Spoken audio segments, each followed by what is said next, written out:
प्रिय विद्यार्थियों नमस्कार। मैं डॉक्टर आलोक कुमार विश्वकर्मा, इलाहाबाद विश्वविद्यालय हिंदी का जो पाठ्यक्रम है बी.ए. थर्ड ईयर का प्रथम प्रश्न पत्र आप लोगों को बताने जा रहा हूँ। किस तरह पढ़ने से हमको मार्गदर्शन होगा, कितना आगे हम प्रगति करेंगे, कितना नंबर अर्जित करेंगे। प्रथम प्रश्न पत्र है भाषा विज्ञान। तो भाषा विज्ञान क्या होती है, भाषा क्या होती है, भाषा को समझने में हमें किन प्रकार की क्रियाओं की आवश्यकता होती है, भाषा यादृच्छिक है, भाषा क्या है, भाषा का स्वरूप क्या है, आज इसके बारे में हम लोग बताएंगे आप लोगों को। और इसमें भाषा विज्ञान में आप लोग 10 क्वेश्चन 10 नंबर के 4 क्वेश्चन रहेंगे और निबंध रहेंगे 10 नंबर के, और आपको टिप्पणी आएंगे। 3 चीज़ों का अवलोकन करना है। भाषा क्या है, काव्य भाषा और हिंदी।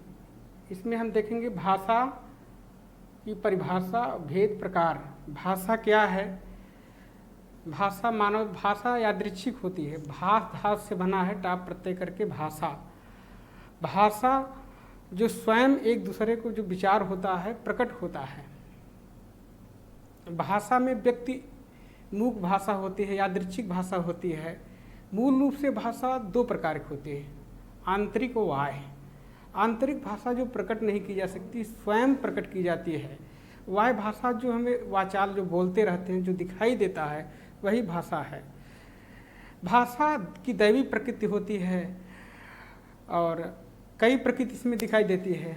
भाषा स्वयं में ही एक अर्जित संपत्ति है। भाषा किसी के द्वारा एक ली गई संपत्ति नहीं है, स्वयं जागृत होती है, स्वयं के द्वारा प्रस्फुटित होता है। और हम एक भाषा से, एक विचार से दूसरे विचारों का जो आदान प्रदान करते हैं वही भाषा है। भोलानाथ तिवारी कहते हैं भाषा वह सृजन प्रक्रिया है जो स्वयं प्रकट कर दे एक दूसरे को। और भाषा की परिभाषा, भेद, प्रकार। भाषा मूलतः 2 प्रकार के होते हैं, एक आंतरिक, दूसरा बाह्य। और भाषा की परिभाषा प्रत्येक विद्वानों ने अपने अपने अनुसार दिया है। इसे भाषा को हम देखते हैं, भाषा की परिभाषा, भेद, प्रकार। भाषा की परिभाषा कई विद्वानों ने 4-5 तरीके से दी है, उसको आपको अवलोकन करना है। परीक्षा में आप लोग यही करेंगे, भाषा की परिभाषा और स्वरूप आ जाए तो उसके स्वरूप का भाषा की परिभाषा लिखेंगे उसके अनुसार, और आप जो है पूरे पेज में आप उसको भर देंगे कि भाषा क्या है। कम से कम 3 विद्वानों के अनुसार आप भाषा की परिभाषा लिखेंगे, भाषा क्या है। और भेद उसके प्रकार, कई प्रकार हो सकते हैं लेकिन मूलतः 2 प्रकार होते हैं। अब आगे चलते हैं। सामान्य भाषा तथा काव्य भाषा, काव्य की परिकल्पना और स्वरूप। सामान्य भाषा और काव्य भाषा। सामान्य भाषा एक सरल तरीके की भाषा है, माने जो कवि जो वर्णन करता है, जो सृजन करता है, जो कवि सृजन करता है वो काव्य की भाषा है। जो मौलिक भाषा होती है वो सामान्य भाषा। सामान्य भाषा में कोई व्यक्ति मौलिकता दिखाई देती है, अपने आप प्रकट हो जाती है। कोई प्रकट करता है, फिर दूसरे के माध्यम से दूसरे के पास जाता है, तीसरे के वैसे जाता है। तो भाषा जो सामान्य भाषा होती है, एक सिरोरेखा में बांधा नहीं जाता है, लेकिन जो सृजन की भाषा है, जो काव्य की भाषा होती है, एक सिरोरेखा में बांधा जाता है। काव्य में जिसे काव्य की भाषा होता है, काव्य क्या है, तस्य कर्म स्मृतम काव्यम, तस्य कर्म स्मृतम काव्यम, यानी कवि का कर्म कौशल ही काव्य है। तो जो काव्य की भाषा होती है, विद्वानों ने अपने अनुसार जो है सृजनता किया है। काव्य एक मौलिकता है। काव्य आचार्य भरत ने कहते हैं कि अर्थ क्रियोपेतम काव्यम, अर्थ क्रिया से युक्त क्या है, काव्य है। जो काव्य में अर्थ होता है, शब्दार्थ सहित काव्यम, शब्द और अर्थ सहित क्या है, काव्य है। काव्य में व्यक्ति की सृजनता होती है, आंतरिक बाह्य। काव्य लिखने के पहले व्यक्ति के अंदर मौलिक चिंतन, धारणा अपने आप आ जाती है। और सामान्य भाषा में व्यक्ति जैसे बच्चों की बोलचाल या जानवरों की सामान्य में कई रूप आ जाते हैं, आप उसको प्रकट कई रूपों में कर सकते हैं। और भाषा की परिकल्पना और स्वरूप, उसकी परिकल्पना की नहीं जा सकती, यानी भाषा को हम किसी दायरे में नहीं रख सकते, वो स्वयं अर्जित संपत्ति है, स्वयं दिखाई देती है। और आधुनिक साहित्य चिंतन में काव्य भाषा का स्वरूप, आधुनिक साहित्य चिंतन में काव्य भाषा का स्वरूप, काव्य भाषा एक सृजन की भाषा होती है और जो आधुनिकता प्रभावित करती है। आधुनिकता में व्यक्ति अपने अनुसार जो है नए नए तर्कों का अवलोकन करता है। इसमें आप देखेंगे खंड क, खंड ख, खंड ग, काव्य भाषा का गठन और साभिप्राय विचलन, उपचार, वक्रता। काव्य भाषा का गठन यानी काव्य भाषा का स्वरूप, उसकी प्रक्रिया क्या थी लिखने की, उसके स्वरूप को जानेंगे। और साभिप्राय विचलन, उपचार, वक्रता। साभिप्राय विचलन और उपचार वक्रता जो है ये आपको टिप्पणी में आते हैं। ज़्यादातर प्रश्न भाषा विज्ञान में ये क्वेश्चन जो है ये आपको साभिप्राय विचलन, उपचार, वक्रता टिप्पणी में आप अनुसार देखेंगे हर समय टिप्पणी में आए हैं। 2-3 सालों का जो प्रश्न हम देखेंगे उसमें टिप्पणी में ही ज़्यादातर दिखाई देते हैं। और सामान्य भाषा काव्य भाषा में अंतर, ये बहुत महत्वपूर्ण क्वेश्चन है। और भाषा की परिभाषा, इसमें सभी से प्रश्न पूछते लेकिन ये महत्वपूर्ण है। सामान्य भाषा काव्य भाषा का, काव्य भाषा की परिकल्पना और काव्य भाषा, इसमें बिंब विधान, साभिप्राय विचलन, उपचार वक्रता, प्रतीक विधान। बिंब विधान, बिंब विधान, बिंब क्या होता है? बिंब एक मानस पटल होता है जिसे अंकित हो जाता है। जब कोई काव्य के द्वारा अपनी सृजनता करता है, बिंब, बिंब यानी मानस पर एक शिरोधार्य रूप है जो दिखाई देता है। बिंब की प्रक्रिया जो है साहित्य में देखते हैं तो उसमें रस, छंद, अलंकार, हर तरह के काव्य दिखाई देते हैं। बिंब रूढ़ हो जाता है और प्रतीक अपनी जटिलता में स्वरूप लिए रहता है। प्रतीक कोई जैसे झंडा लिया है, कोई क्या लिया है प्रतीक। तो काव्य में भाषा क्या है? भाषा एक सृजनता को प्रकट करता है। एक भाषा, एक देश की भाषा दूसरे देश की भाषा को प्रकट करते हैं। भाषा यादृच्छिक है, भोलानाथ तिवारी कहते हैं। यादृच्छिक माने आपकी इच्छा के ऊपर है, स्वयं वो जागृत होता है, ये ईश्वरों प्रदत्त है, दैवी प्रकृति का है। दैवी माने ईश्वरों प्रदत्त है। जैसे बच्चा, छोटा सा बच्चा है जब जन्म लेता है, उसकी भाषा क्या होती है? कहाँ कहाँ है प्रभु, मैं कहाँ आ गया हूँ, असलियत में कहाँ क्षेत्र में आ गया हूँ, तो उसकी भाषा होती है। उसकी भाषा माँ ही समझती है। तो ये आंतरिक भाषा हुई। तो प्रतीक जो है अपनी बिंब प्रक्रिया में, बिंब और प्रतीक बहुत महत्वपूर्ण ये भी हैं। ये टिप्पणी में आते हैं ज़्यादातर। इसका स्वरूप आएगा बहुत लंबा आ जाएगा, लेकिन बिंब और प्रतीक इसको हम अपने स्वरूप तरीके से देखते हैं। अब चलते हैं चौथे पर, प्राचीन आर्य भाषा, वैदिक संस्कृत और लौकिक संस्कृत। वैदिक तथा संस्कृत का संक्षिप्त भाषिक परिचय दीजिए।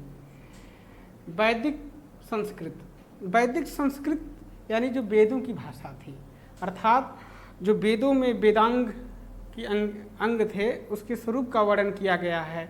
उसके तथ्यागत जो कार्य हैं उसका स्वरूप दिखाया गया है। वैदिक तथा संस्कृत का संक्षिप्त भाषिक परिचय लिखिए। संस्कृत यानी शम क्री धन अक्त। संस्कृत माने व्यापक अर्थ होता है संस्कार और शाब्दिक अर्थ होता है शुद्ध।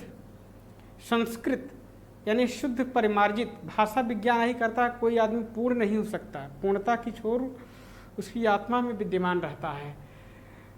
तो संस्कृत हमारी प्राचीनतम भाषा है। भाषा जिसे संस्कृत में कहा गया भाषा समुख्या दिव्या गिरमाण भारती तस्माद ही काव्यम काव्यम ही सुवास्तव मधुरम। यानी भाषा की जो ऐच्छिक प्रक्रिया है वो अपने यहाँ प्रकट होती है। ये देव में कहा गया है, गायंत देवा किल गीत कान धन्यास्त भारत भूमि भागे स्वर्गा पवर्गा अस्पद हेतु भूते भवंती भूय पुरुषा सरत्वात्। यानी सृष्टि पर इस संस्कृत को जो संस्कार अध्ययन करते हैं, जो लोग संस्कृत पढ़ते हैं, संस्कारित होते हैं, उनके अंदर मानवता, प्रेम, एकता, सहजता सब विद्यमान रहते हैं। तो वैदिक तथा संस्कृत का संक्षिप्त भाषिक परिचय, तो इसको हम देखेंगे कि इसमें प्राचीन भाषा में क्या थी, इस समय क्या है, उसी का वर्णन किया गया है। अब चलते हैं मध्यकालीन भारतीय आर्य भाषाओं के विकासात्मक लक्षण तथा विशेषताएं। मध्यकालीन आर्य भाषा से विकासात्मक उसकी लक्षण और विशेषताओं। मध्यकालीन का समय जो होता है उस समय 1500 से माना जाता है। उसका जो भाषिक परिचय है यानी विकासात्मक लक्षण और लक्ष्य, लक्षण माने परिभाषा, लक्ष्य माने उदाहरण। लक्षण यानी कि उसके कई रूपों को प्रकट करता है। और विशेषताएं, उसकी विशेषता क्या थी मध्यकालीन आर्य की जो है। फिर आगे चलते हैं पाली की उत्पत्ति, ध्वनि एवं व्याकरणात्मक विशेषताएं। पाली सबसे पहले क्या थी, संस्कृत। सबसे प्राचीनतम भाषा है संस्कृत, है ना। संस्कृत, पाली, प्राकृत, अवहट, अपभ्रंश, तब हिंदी। सबसे पहले संस्कृत थी, है ना। पाली करके जो है इसका बढ़ते हुए क्रम में तब पाली बना है। संस्कृत, है ना, संस्कृत, पाली, प्राकृत, अपभ्रंश, अवहट, तब हिंदी। अंत में हिंदी आता है। संस्कृत जो है, पाली जो है दूसरी प्रक्रिया। पाली की उत्पत्ति, ध्वनि तथा व्याकरणात्मक विशेषताएं, इसका हम अध्ययन जब आगे पाठ्यक्रम में उसको बताएंगे, पढ़ाएंगे तो उसमें बताया जाएगा पाली क्या है, इसकी व्युत्पत्ति, ध्वनि तथा व्याकरणात्मक विशेषताओं का वर्णन किया जाएगा। आगे चलते हैं ख, साहित्यिक प्राकृत। प्राकृत की उत्पत्ति, परनिष्ठिक प्राकृत की ध्वनिगत तथा व्याकरणगत विशेषताएं। साहित्यिक प्राकृत यानी साहित्य में जो प्रकृति थी, साहित्य का जो स्वरूप था उसके प्रकृति का वर्णन किया गया है। उसकी व्युत्पत्ति यानी प्राकृत कैसे बना, जैसे प्रकट करके जिसे बढ़ते हुए क्रम में हम इसका अवलोकन करते हैं। परनिष्ठित प्राकृत, ध्वनिगत तथा व्याकरण। परनिष्ठित माने शुद्ध, जो हमारी भाषा है उसका वर्णन करते हैं। प्राकृत, ध्वनिगत विशेषताएं तथा इसका हम पूरा अध्ययन करेंगे आगे। अपभ्रंश, अवहट्ट की विशेषताएं। अपभ्रंश है ना, जैसे बढ़ते हुए क्रम में चलते हैं। संस्कृत, पाली, प्राकृत, अवहट्ट, अपभ्रंश, यानी चौथे क्रम में जब भ्रंश आता है, अपभ्रंश माने बिगड़ा हुआ, अभ्रष्ट इसका एक रूप है, तद्भव रूप है भ्रष्ट, यानी जब इसका स्वरूप दिखाई नहीं देता है, अर्थात जो हम बोलते हैं, जो प्रकट करते हैं, लिखते हैं, वही है अपभ्रंश। और अवहट्ट की विशेषताएं, अवहट्ट ही इसका अपभ्रंश का एक रूप है। इसकी विशेषताओं का वर्णन करेंगे। फिर आगे चलते हैं हम पुरानी हिंदी की अवधारणा और उसकी विशेषताएं। पुरानी हिंदी में क्या क्या वर्णन थे, उसके क्या स्वरूप थे, पुरानी हिंदी की विशेषता और उसके स्वरूप का वर्णन करेंगे। ये सब टिप्पणी में आते हैं। पुरानी हिंदी की अवधारणा, केवल पुरानी हिंदी लिख देगा टिप्पणी में आएगा। अपभ्रंश का स्वरूप ये टिप्पणी में आ सकता, अवहट्ट का स्वरूप या अवहट्ट की विशेषताएं टिप्पणी में। आगे चलते हैं 7वें नंबर, हिंदी और उसकी उपभाषाएं। हिंदी प्रदेश, हिंदी की उपभाषाएं, पश्चिमी हिंदी, पूर्वी हिंदी, राजस्थानी, यानी कि भाषा की जो हिंदी की जो उपभाषाएं हैं, पश्चिमी, पूर्वी, राजस्थानी, बिहारी, है ना। पश्चिमी में क्या अंतर है, पूर्वी में क्या अंतर है, सबका अवलोकन करेंगे। पश्चिमी, राजस्थानी में क्या अंतर, बोलियों में जो अंतर रहता है सबकी, जैसे भोजपुरी है, जैसे पश्चिमी में है, पूर्वी में है, पूर्वी में बघेली, अवधी, छत्तीसगढ़ी, है ना, और पश्चिमी में कन्नौजी, खड़ी बोली और कई इसके भाषा आ जाते हैं। सबका अध्ययन करेंगे इसमें। राजस्थानी, बिहारी, सभी भाषाओं का अध्ययन करेंगे आगे। पहाड़ी का संक्षिप्त परिचय, आगे चलते हैं 8वें नंबर पर, पूर्वी और पश्चिमी हिंदी की बोलियां, क्षेत्रीय विस्तार और भाषागत विशेषताएं। पूर्वी हिंदी और पश्चिमी हिंदी, ज़्यादातर प्रश्न आते हैं पूर्वी हिंदी। पूर्वी हिंदी और पश्चिमी हिंदी में क्या अंतर है? जैसे पूर्वी हिंदी में का के की, इसमें रा रे री। फिर पश्चिमी में कहब, उसमें कहेंगे। दोनों में अंतर दिखाई देता है। क्षेत्रीय जो क्षेत्रीय रूप रहता है भाषा का, वही दिखाई देता है। तो ये पूर्वी हिंदी और पश्चिमी हिंदी में अंतर, ये प्रश्न जरूर आते हैं अंतर के रूप में लॉन्ग टाइप में। हिंदी शब्द भंडार के स्रोत, 9वां है हिंदी शब्द भंडार के स्रोत। हिंदी शब्द भंडार में 4 इसके स्वरूप माने गए हैं, तत्सम, तद्भव, देसी और विदेशी। 5वां है संकर, लेकिन मूल रूप से 4 ही है, तत्सम, तद्भव, देसी और विदेशी। तत्सम माने अर्थात तत्सम, जो संस्कृत से निकला हुआ है, ये जो संस्कृत के समान है वही तत्सम, यानी संस्कृत का जो हम शुद्ध बोलते हैं। जैसे नेत्र माने आँख, ये संस्कृत का है ना, ये संस्कृत। तद्भव जैसे खटिया है ना, खाट, संस्कृत में खाट, तद्भव जो है खाट और खटिया, इसका बहुत अंतर रहता है। तत्सम, तद्भव, देसी और विदेशी है ना। विदेशी जैसे जो विदेशी शब्द हैं, जैसे कि एलिफेंट हुआ और एप्पल हुआ, स्टेशन हुआ, ये विदेशी शब्द हैं। और देसी में जैसे हम लोटा, ये सब का प्रयोग जो यानी देश में प्रयोग करते हैं वही देसी शब्द हैं। उसको हम पूरा अध्ययन करेंगे आगे चल करके। सारा अंतर, तत्सम, तद्भव, 2 ही ज़्यादा पूछे जाते हैं। तत्सम यानी संस्कृत के समान, तद्भव यानी जो बिगड़ा हुआ, जो उसका पारिभाषिक रूप है वही तद्भव है। हिंदी शब्द भंडार के स्रोत आ जाएगा, ये केवल हिंदी शब्द भंडार के स्रोत आ जाएगा। इसमें 4 स्वरूप दिखाई देंगे, तत्सम, तद्भव, देसी और विदेशी। संकर यानी जो मिला हुआ है। जो 5वां है संकर शब्द। संकर शब्द मूल रूप में नहीं आता है, लेकिन 5-4 ही आते हैं। आगे हम देखेंगे 10वां नंबर, मानक हिंदी। मानक हिंदी का संक्षिप्त व्याकरण। मानक हिंदी यानी कि जो हमारी व्याकरण की जो प्रक्रिया है, व्याकरण व्याकरण करके बना है, जो शुद्ध शुद्ध बोला जाए, लिखा जाए, उसके स्वरूप को दिखाया जाए, वही व्याकरण है। वही मानक का जो स्वरूप है, मानक यानी उसके अनुसार जो हम यानी कर्ता, क्रिया, कर्म के अनुसार जो हम बोलते हैं, जो करते हैं एकदम सीधे तरीके से, वही क्या है, मानक हिंदी है। अपने अनुसार चयन करके शब्दों का चयन जो किया जाता है, संक्षिप्त व्याकरण। अब आगे चलते हैं 11वें नंबर पर, राजभाषा, राष्ट्रभाषा, संपर्क भाषा के रूप में हिंदी। राजभाषा और राष्ट्रभाषा। राजभाषा अर्थात राजकीय कार्यों में जो प्रयोग की जाने वाली भाषा है वो राजभाषा है। सरकारी काम का, जैसे हम जो एप्लीकेशन लिखते हैं, जो प्रार्थना पत्र लिखते हैं सरकार को, मुख्य सचिव, अपर सचिव है ना, उसकी जो भाषा है एक निश्चित होती है, परिनिष्ठित होती है, लिखा हुआ शब्द चयनित होता है राजभाषा में। राष्ट्रभाषा और संपर्क भाषा के रूप में हिंदी। राष्ट्रभाषा यानी पूरे हमारे देश की जो राष्ट्रभाषा हिंदी है, राष्ट्र के अनुकूल जो कार्य किया जाता है, यानी जो राष्ट्र में बोली जाती है बहुसंख्यक लोगों के द्वारा, वही राष्ट्रभाषा है, जो हम लोग मानक रूप में प्रयोग करते हैं। ज़्यादातर हिंदी ज़्यादा लोग बोलते हैं, इसलिए राष्ट्रभाषा का दर्जा दिया गया है।